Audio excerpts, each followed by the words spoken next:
Este proyecto fue una iniciativa comunitaria a partir de la propuesta del Centro de Divulgación para el Desarrollo Sustentable, que estaba dirigido por la licenciada Margarita Loera Cuevas y el finado ingeniero Rigoberto Fraire Flores, quienes me invitaron a colaborar para desarrollar una propuesta en esta comunidad de Zoquite en el año de 1999, con un diagnóstico que desarrollé durante un año a partir de un trabajo etnográfico en la comunidad para poder identificar la colección posible que pudiera tener la comunidad en torno a la instalación de un museo comunitario.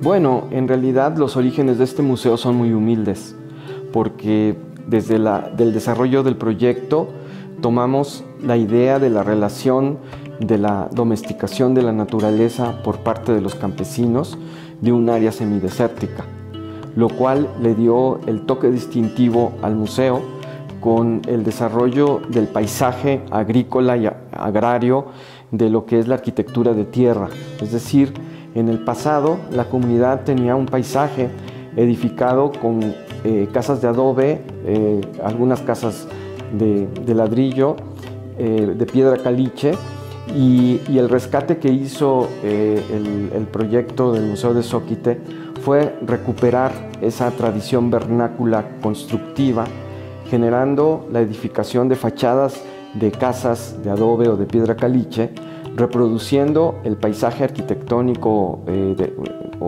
vernáculo de la comunidad y de la región. O sea, de antes eran de adobe y piedra caliche. No había material en ese tiempo de otro, ¿verdad? Por eso se hacían este tipo de trabajos. Y ya ve que en aquellos años las casas tenían su puerta de madera, sus ventanas de madera, no había otra cosa, otras no tenían ventanas, ¿verdad? Pero cuando la gente las dejaba solas, se caían, hacía falta el calor de la gente. Unas casas se caían solas porque la gente ya no estaba allí. Y cuando había gente, no, pues todavía algunas todavía existen todavía, hasta este tiempo, que no se han caído.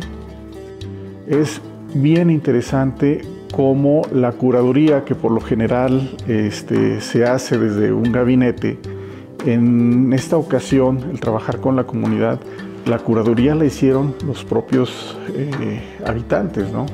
Ellos, mejor que nadie, conocían la historia de sus objetos, cómo se utilizaban, dónde se ponían, cuál era la posición más adecuada para su montaje, y pues nosotros lo que hicimos fue solamente atender esas observaciones, darle cierta estética, indicarles o instruirles en cómo se podía curar la pieza, exponer, montar, y fue un proceso donde solito se fue dando el museo. El ejido, yo creo que ha habido muchos personajes importantes e instituciones en el museo, pero el ejido sigue siendo el protagonista, porque el ejido, después de que terminan las épocas de haciendas y que se da en dotación al ejidatario su parcela, es un cambio de paradigma, porque deja de ser esa idea del peón a convertirse en dueño de su parcela. No es un solo pedazo de tierra, es parte de su ser, de su identidad, de su libertad. Entonces, creo que el ejido debería de buscar alternativas que le permitieran permanecer como ejido, que no desaparezca. Muchos ejidos también en Guadalupe, en nuestro municipio, los han mutilado, han vendido toda su parte de uso común, agostadero, y se han quedado puras pequeñas propiedades que son de gente universitaria, de gente funcionaria del gobierno. En el caso de Zoquite sigue intacto esto, gracias a que esto existe. Recordemos que el museo está en medio de tierras de agostadero, y cuando se estaba haciendo no había ni carretera. Entonces era caminar en tiempos de lluvia, llegar enlodado, pero que cuando ves a la comunidad trabajando en ese objetivo, te contagia y ves que los objetivos, por más difíciles, las metas por más difíciles que pudieran ser, pueden ser logradas en conjunto, ¿no? Creo que uno de los logros es poner, como bien decíamos, a Zóquite en un punto clave para el desarrollo de la cultura regional, ¿no? Creo que ese es el punto medular, ya que pues Zóquite era un lugar de paso entre dos comunidades que se distinguen quizá por su arquitectura, que es los conos de Santa Mónica y Tacualeche. Después del museo, Zóquite se pone al nivel de esas comunidades tan importantes como lo es, ¿verdad? Y no solamente como un lugar de paso, sino es un centro de trabajo de gente que sabe, que se caracteriza por construir, por estar en la obra y que lo hace muy bien, y además por su sentido eminentemente agrícola y apegado al trabajo a la tierra.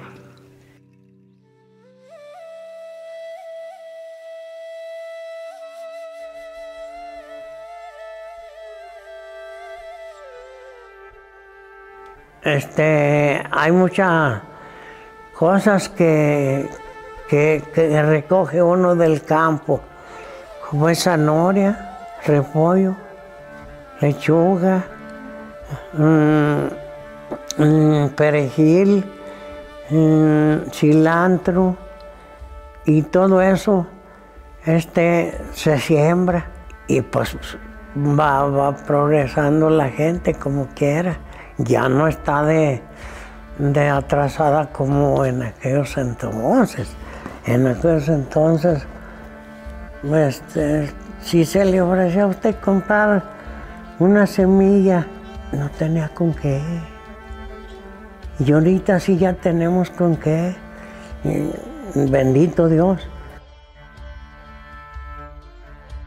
La forma de trabajo todavía me tocó ver cómo trabajaban con la yunta, incluso deshiervar, desmontar. Sí ha sido un cambio significativo. Ahora ya la mayor parte del trabajo se hace con maquinaria, pero sí me tocó todavía ver trabajar con el arado, deshiervar a mano, o sea, manual, todo el trabajo que se hacía. Para mostrar la riqueza cultural que tiene no solamente el museo, sino que este es el reflejo de la historia de la historia agraria de la comunidad de Zóquite y también de los cambios que esta ha tenido a lo largo de su historia. Es decir, hacia la década de los 60, cuando la caída de los precios del trigo, muchos agricultores se incorporaron al desarrollo, al empleo como albañiles, como constructores en la región. Y de repente Zóquite se convirtió en una comunidad especializada de constructores y albañiles que hoy tiene un gran prestigio en el estado.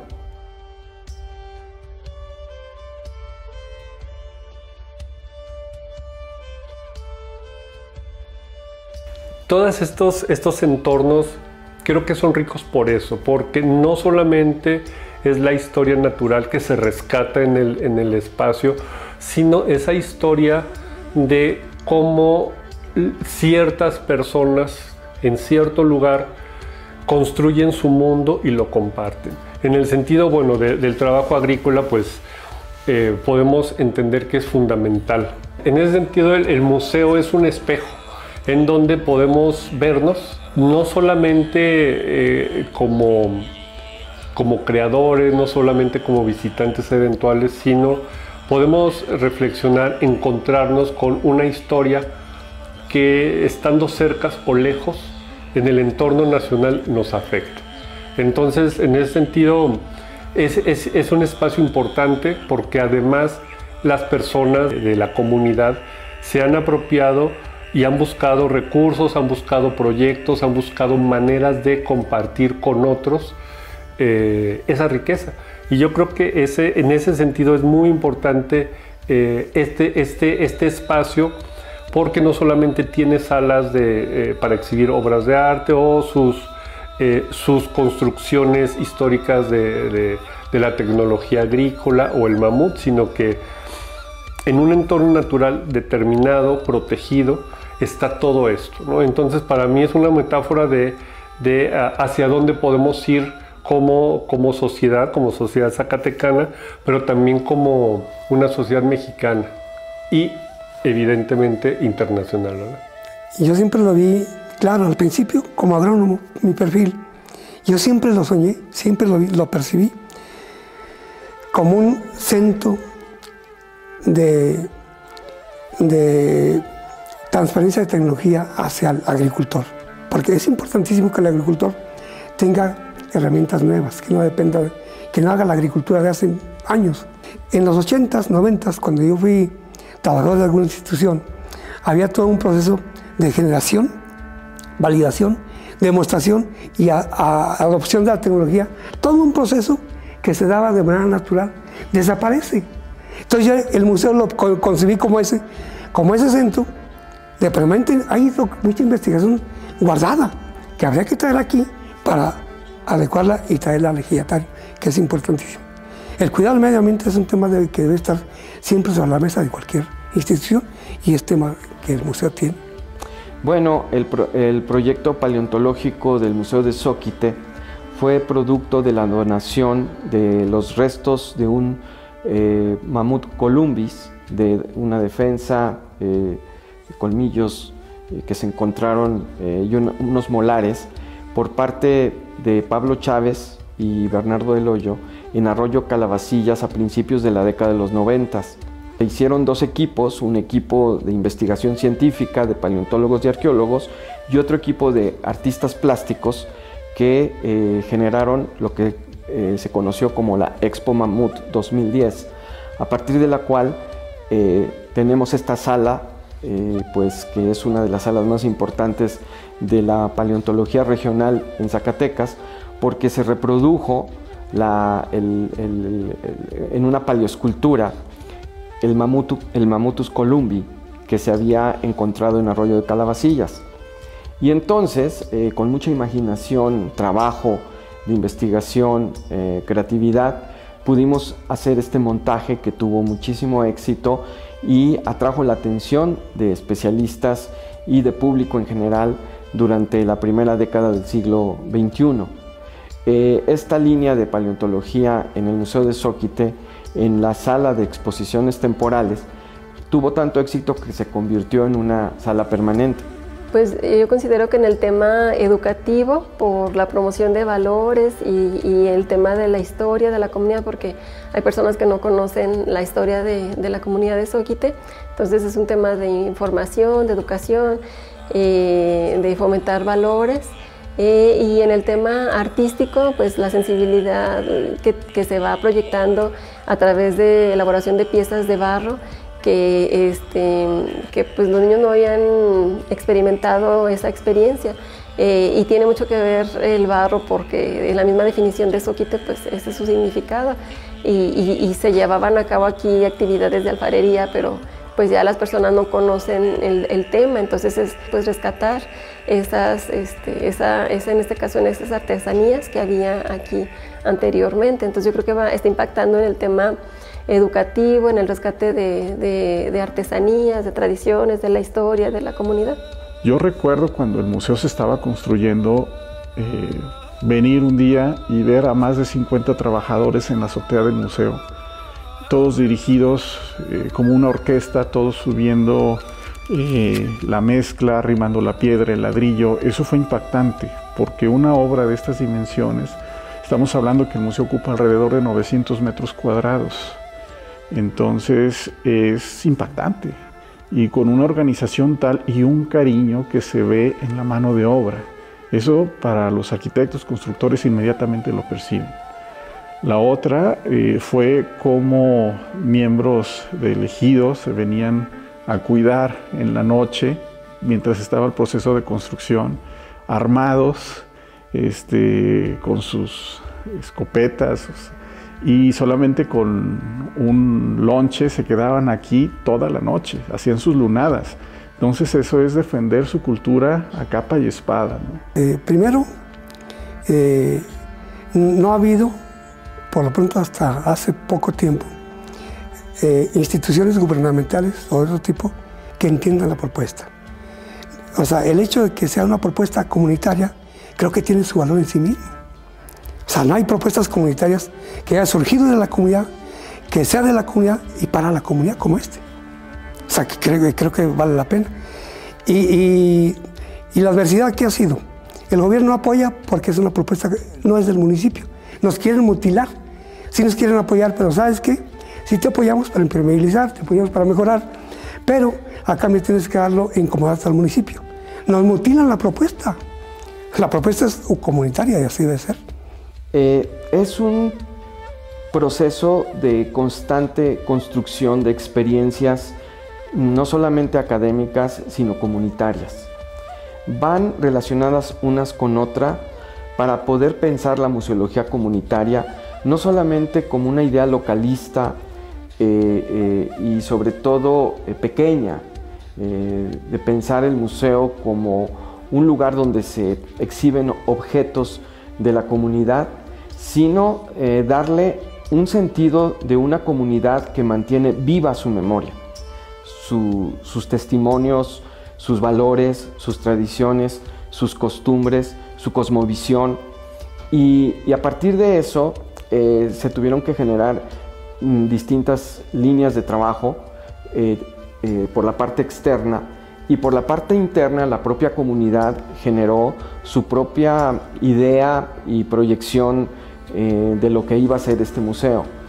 Dos elementos que generaron una convergencia en distintos momentos cuando desarrollamos las exposiciones es que en cualquier comunidad, no importando si tiene historia o no, se puede forjar una memoria viva de una comunidad que ha trascendido el tiempo.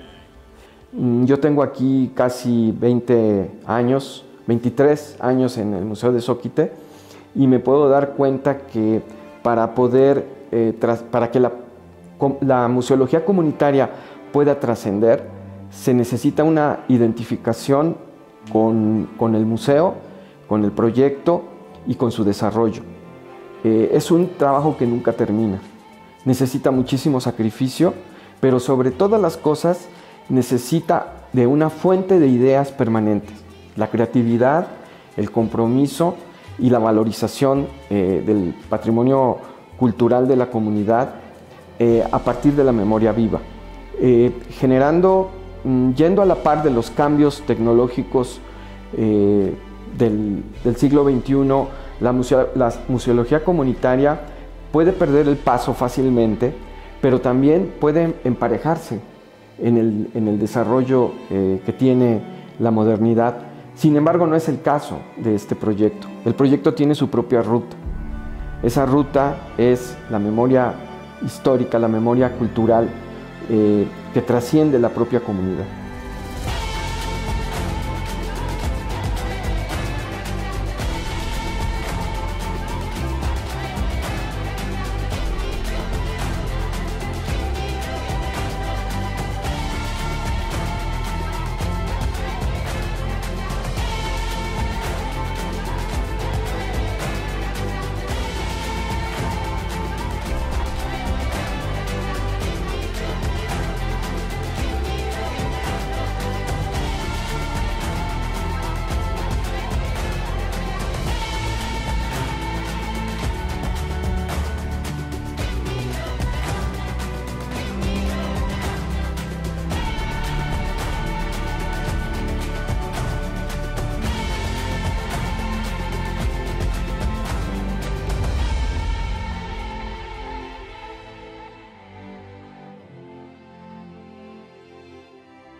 Gobierno de México.